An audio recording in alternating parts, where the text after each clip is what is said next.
ದಾವಣಗೆರೆ ನಗರದ ಶಕ್ತಿದೇವತೆ ಭಕ್ತರ ಆರಾಧ್ಯ ದೈವ ಶ್ರೀ ದುರ್ಗಾಂಬಿಕಾ ದೇವಿಯ ಜಾತ್ರಾ ಮಹೋತ್ಸವವು ಫೆಬ್ರವರಿ ತಿಂಗಳಲ್ಲಿ ಅತ್ಯಂತ ವೈಭವದಿಂದ ಜರುಗಲಿದ್ದು ಭಕ್ತ ಸಮೂಹದಲ್ಲಿ ಸಡಗರ ಮನೆ ಮಾಡಿದೆ. ಫೆಬ್ರವರಿ 24ರಿಂದ ಪ್ರಮುಖ ಧಾರ್ಮಿಕ ವಿಧಿವಿಧಾನಗಳು ಆರಂಭವಾಗಲಿವೆ. ಜಾತ್ರಾ ಮಹೋತ್ಸವದ ಪ್ರಮುಖ ಕಾರ್ಯಕ್ರಮಗಳು.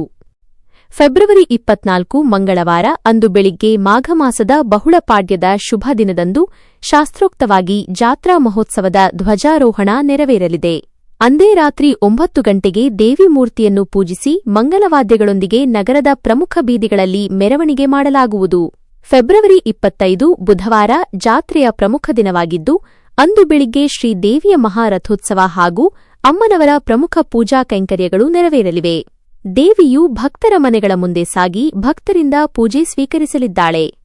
ದಾಸೋಹ ಮತ್ತು ಸಾಂಸ್ಕೃತಿಕ ವೈಭವ.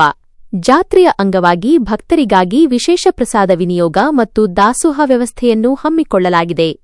ಫೆಬ್ರವರಿ 27ರಿಂದ ಮಾರ್ಚ್ 1ರವರೆಗೆ ಅಭಿನವ ರೇಣುಕಾ ಮಂದಿರ ಮತ್ತು ಪಿ.ಬಿ. ರಸ್ತೆಯಲ್ಲಿ ನಿರಂತರ ದಾಸೋಹ ಸೇವೆ ನಡೆಯಲಿದೆ. ಇದನ್ನು ದಾವಣಗೆರೆಯ ಪ್ರಮುಖ ಉದ್ಯಮಿಗಳು ಮತ್ತು ಗಣ್ಯರಾದ ಶಾಮನೂರು ಶಿವಶಂಕರಪ್ಪನವರ ಕುಟುಂಬ ಹಾಗೂ ಆರ್. ರಾಮಶೆಟ್ಟರ ಕುಟುಂಬಸ್ಥರು ಪ್ರಾಯೋಜಿಸಿದ್ದಾರೆ. ಮನರಂಜನೆ. ಜಾತ್ರೆಯ ದಿನಗಳಲ್ಲಿ ರಾತ್ರಿ ವೇಳೆ ಸಾಂಸ್ಕೃತಿಕ ಕಾರ್ಯಕ್ರಮಗಳು ಮತ್ತು ಜಾನಪದ ಕಲಾ ತಂಡಗಳಿಂದ ಪ್ರದರ್ಶನಗಳು ಏರ್ಪಾಡಾಗಿವೆ. ಕ್ರೀಡಾ ಹಬ್ಬ ಕುಸ್ತಿ ಪಂದ್ಯಾವಳಿ.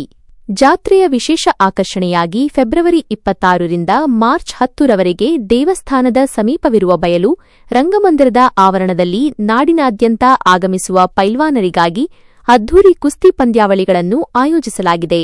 ವಿಜೇತ ಪೈಲ್ವಾನರಿಗೆ ಲಕ್ಷಾಂತರ ರೂಪಾಯಿ ಮೌಲ್ಯದ ಬಹುಮಾನಗಳನ್ನು ಘೋಷಿಸಲಾಗಿದೆ.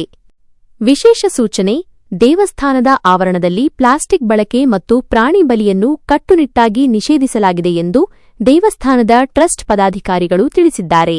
ಈ ಭವ್ಯ ಜಾತ್ರಾ ಮಹೋತ್ಸವದಲ್ಲಿ ದಾವಣಗೆರೆ ಸುತ್ತಮುತ್ತಲಿನ ಸಾವಿರಾರು ಭಕ್ತರು ಭಾಗವಹಿಸಿ ದೇವಿಯ ಕೃಪೆಗೆ ಪಾತ್ರರಾಗಬೇಕೆಂದು ಶ್ರೀ ದುರ್ಗಾಂಬಿಕಾ ದೇವಿ ದೇವಸ್ಥಾನದ ಟ್ರಸ್ಟ್ ಪ್ರಕಟಣೆಯಲ್ಲಿ ಕೋರಿದೆ.